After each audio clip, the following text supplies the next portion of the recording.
আসসালামু আলাইকুম দর্শক, কেমন আছেন আপনারা সবাই? আজকে চলে আসলাম নতুন আরেকটা রেসিপি নিয়ে। নদীর কালো চিংড়ি মাছ দিয়ে পাতলা ঝোল রান্নার একটি সুন্দর শর্টকাট রেসিপি এবং খুবই মজাদার একটি রান্না। সবাই একবার ট্রাই করে দেখবেন। কালো চিংড়ি মাছ সবসময় পাওয়া যায় না, বিশেষ করে এই সময়গুলোতে পাওয়া যায় বেশি বেশি। একটু বাজারে ঘুরলেই পাবেন। কালো চিংড়ি মাছগুলো আসলে খেতে অনেক সুস্বাদু। এগুলোকে ভেজে ভুনা করে খাওয়া যায়, অন্যান্য যে কোনো তরকারির সাথে তো খাওয়া যায়ই, এবং আলু দিয়ে পাতলা করে ঝোল রান্না করলে খুব বেশি মজা লাগে।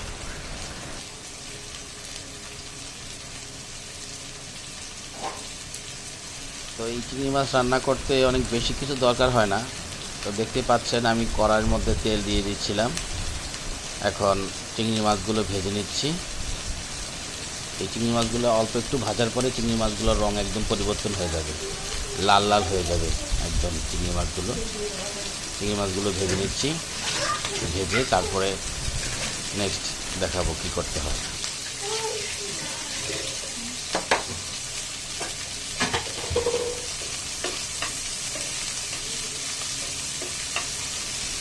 আমি আপনাদের প্রথমেই বলেছিলাম চিংড়ি মাছগুলো একদম লালচে হয়ে যাবে।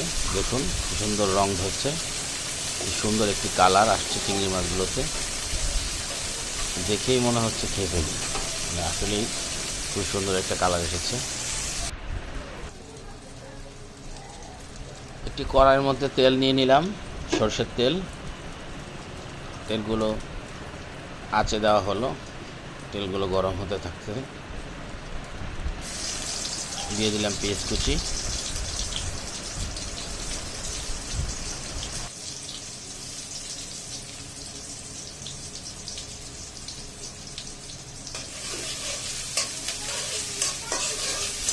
এখন খুব ভালোভাবে পেঁয়াজগুলোকে কষিয়ে নিতে হবে, লালচে না হওয়া পর্যন্ত পেঁয়াজগুলোকে নাড়তে চাড়তে হবে বারেবার।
মানে আপনারা বলতে পারেন যে হঠাৎ করে আবার আপনি ভয় দিচ্ছেন।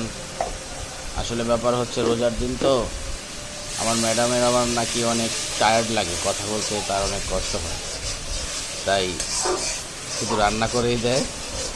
তো আমি চেষ্টা করতেছি আপনাদের ভয়েস দিয়ে একটু জিনিসটা বুঝিয়ে দেওয়ার জন্য। রোজা রেখে সে নাকি এমনিতেই অনেক টায়ার্ড হয়ে যায়, তো রান্না করে দেয় এটাই অনেক বেশি, আবার ভিডিও করে দিচ্ছে। তো আপনারা আমাদের নিয়মিত দর্শক যারা আছেন দেখতে পাচ্ছেন আলু দিয়ে দেওয়া হলো। আলুগুলো কিন্তু চিকন চিকন করে কেটে নিলে সবচেয়ে ভালো হয়। আলু ভাজি যেভাবে করা হয় আর কি, ওইভাবে আলুগুলোকে কেটে নিতে হবে। কেটে আগে ধুয়ে একদম পরিষ্কার করে রেখেছিলাম, এখন দিয়ে দিলাম মরিচগুলোর মধ্যে। মরিচ পেঁয়াজ দিয়ে কষানো হয়েছিল তার মধ্যে ভালোভাবে এগুলোকে নেড়ে চেড়ে কষিয়ে নিতে হবে।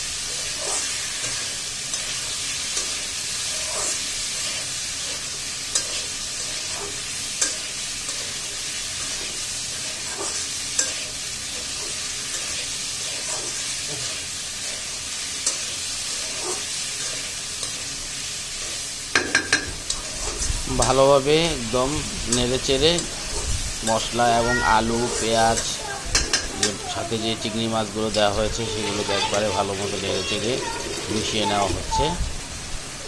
হালকা আছে তরকারিটা এখন আপাতত রান্না করা হচ্ছে। দিয়ে দিলাম পানি।